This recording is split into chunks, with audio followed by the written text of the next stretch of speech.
What's going on, you guys? My name is Russell, and you're watching The Bible Man. If you're new to this channel and like the content I make here, please hit that like button, hit the subscribe button, and turn on all notifications for any future updates here on my channel. Now, I recently made some updates to my Patreon account for only $5 a month. You can support me monthly on Patreon for the price of a coffee. You can click on the link in the description box below and support. You can support me monthly through Patreon. So, if you like the content I make here, please hit that like button, hit the subscribe button, and turn on all notifications for any future updates. As always, links are in the description box below, and there you can support me on Patreon. Now, on to today's video. The name of today's video is 5 Biblical Signs You're Crossing Emotional Boundaries Before Marriage. Very important topic because not a lot of people understand this. Not at all. Whenever boundaries in dating are talked about, oftentimes we just talk about sexual boundaries. However, it's also possible to commit emotional promiscuity with other people you're not yet married to. What does that look like, and how can you avoid this? Here are 5 biblical signs that you are crossing emotional boundaries with someone before marriage. And while I am talking directly to you in this video, please note that someone could also be trying to do these things to you. Point number 1, if you're making commitment promises you can't keep, you're crossing emotional boundaries. Ecclesiastes chapter 5 verse 5 states, "It is better that you should not vow than that you should vow and not pay." This verse is a reference to making vows to God, but the principle remains for human relationships as well. When we make commitments to someone that we are not prepared to keep, it puts pressure on the relationship and prevents us from growing with that person in a healthy way. Ironically, if we just slow down and don't make promises, we are that much more likely to progress into a serious relationship with someone because we are then allowing the relationship to progress at a healthy rate. Lastly, when we make promises to someone or they make promises to us, we end up living in a false reality. It's a lot like a credit card. It gives you a false assurance that you possess resources you don't actually possess. Thus, you make purchases you can't afford and you get into debt. Likewise, when you make promises you can't immediately fulfill in a relationship, you're giving each other false assurance and thus tempting each other to give more than they should. Point number 2, if you're talking about a future you haven't sacrificed to receive, you're crossing emotional boundaries. This is an important point, often misunderstood.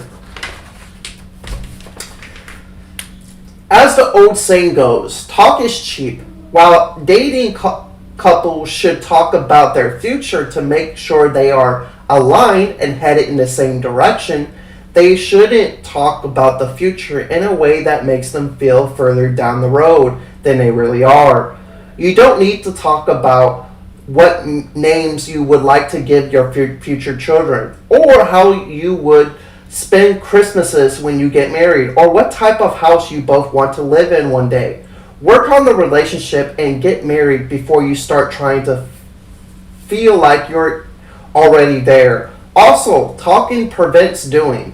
If you make sure you feel like you accomplished something when you haven't, make goals but talk about them as little as possible. Work on your goals and make them a reality. As Proverbs 10:19 states, too much talk leads to sin.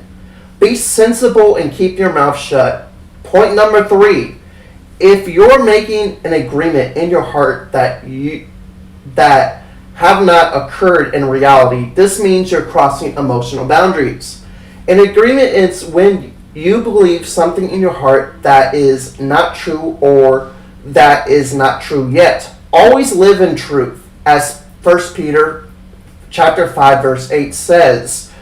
Don't say, I know this person is the one until you have the tangible evidence that this person really is your future spouse. You know they are actually the one on your wedding day. Don't say, I know this person could never hurt me when you're in the existing phase of the new relationship. When they do hurt you, you will be unable to forgive them because you idolized them and thought they were too perfect of a person. So now you will demonize them. Don't say this person hurt me in a way that I never recovered from and forward. The overall point is, don't build expectations about the relationship until you understand that person, their character, their habits, their morality, what they believe. Get to know the person before building expectations or false realities and false ideas about the person's character. Grow together. Communicate together. Make mistakes. Have arguments. It helps growth. Point number 3. Wait, hold on. Point number 4. If you're asking this person to heal a wound created by someone else, you're crossing emotional boundaries. Doesn't that sound familiar? We all need the Savior, Jesus Christ. However, the temptation will be acts other false saviors to bring the healing we desire. If someone made you feel worthless, don't ask another human to make you feel valued. Only Jesus can validate you and remind you of the true worth He bestowed on you. If someone betrayed you and now you have trust issues, don't ask another person to be the perfect one who will never betray you. That mindset will just lead to more hurt. Only Jesus will be perfect towards us. If you feel lost, sometimes because of sexual sin, don't ask another person to help you feel better by loving you sexually. Despite your sin and despite your sinful past, Jesus alone is the Savior we all need, as states in 1 John chapter 4, verse 14. Point number 5. I'm going to wrap up here in a few minutes. If you're begging to depend on this person in a way that could compromise you if they left, you're crossing emotional boundaries. You should only you should only fully open once you marry, because only then you have to made the commitment to never leave each other. In other words, don't fully open to somebody emotionally or too much until you're married, because once you're married, you're making a vow to stay together for better or worse. To death do your partner. To death do your part, through sickness and health. For rich or poor, I will stay by your side forever. And that's the problem with today's world. They take that saying and stomp on it in the divorce court. I know, right? So, where was I? Until you actually marry, you need to leave space in your heart where you know this could still end. It's your job to guard your heart, as it states in Proverbs 4:23. Don't assume someone will always be there for you. If they haven't stood before you, the world would... Don't assume someone will always be there for you if they haven't stood before the world and committed to always being there for you through the tough and good times and the covenant of marriage. That's about it for that section. I'm going to break a couple of things down. A lot of what I explained in the video were all mistakes I made in the past. All mistakes I made with a woman. And I guess That's why the relationship never turned into a relationship. For those of you who know me, I don't have to explain, because if you know me, you know what happened. I don't have to explain. I don't feel like digging up the past. That what happened made me a better person, made me a wiser person, made me a stronger person, and made me realize what I needed to work on and how I needed to grow. And I thank God I did. There are things I would do 4 years ago that I would never do today. And thank God I went through that pain. Thank God I went through that suffering. Thank God I went through that growth. There's this old quote and this old saying, pain, what a teacher pain can be. For we learn through our experiences, through our pain, through our agony, and through our suffering. Pain is the greatest teacher of all. And me, I learned through my solitude, through the last 3 years of unemployment, that pain helped me grow in ways I've never grown in the past 10 years. Long story short, there's this coworker. I fell in love with her. She didn't love me, and I kept pushing at that door, and I made things worse. I hurt her. I was a narcissist, and I allowed my narcissistic behavior to lose her. Not just as a friend, but also as a potential partner. And we know the potential partner thing was never going to happen. But overall, the point of bringing up that story is a lot of what I said in this video happened because I did the opposite of what I said to do in this video. Don't share my emotions. Did that. Don't be too open. Did that. Don't be too available. Did that. Text her every day.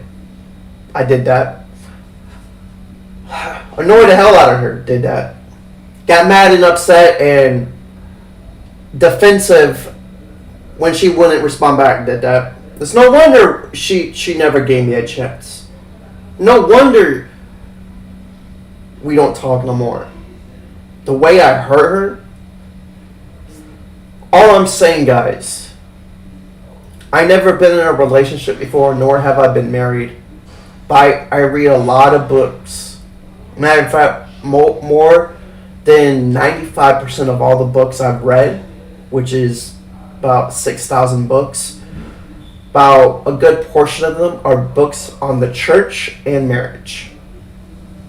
And I love the fact that every time I look at the Bible, marriage is a reflection of your relationship with Christ. I don't need to be married to tell you everything I did wrong and everything that's going wrong in the world, because I surround myself around people who are married. I see what they're doing right, and then I surround myself around people who are divorced. They tell me their stories, tells me what they're doing wrong. And then I surround myself with other people who are divorced. They did nothing wrong. They just didn't handle the situation properly. Then I surround myself around people on YouTube and Instagram and TikTok, and it's a lost world. And sometimes you have to have a voice of reason, speak on an issue, and be open about these topics, because it is a pressing issue to talk about. That's about it for this video, guys. This is gonna be a short one. Thank you guys so much for watching. Again, if you feel like supporting me on Patreon, it's $5 a month. Something to think about. This video is being filmed today, Sunday, but it's not going to be uploaded until Monday. So happy Monday, guys. Good morning, because it's 5 a.m. when on time this video is being uploaded. I'd just like to say that thank you guys so much for the growth you've given my channel in the past year. And my name is Russell, and you're watching The Bible Man. I hope all y'all have a blessed day.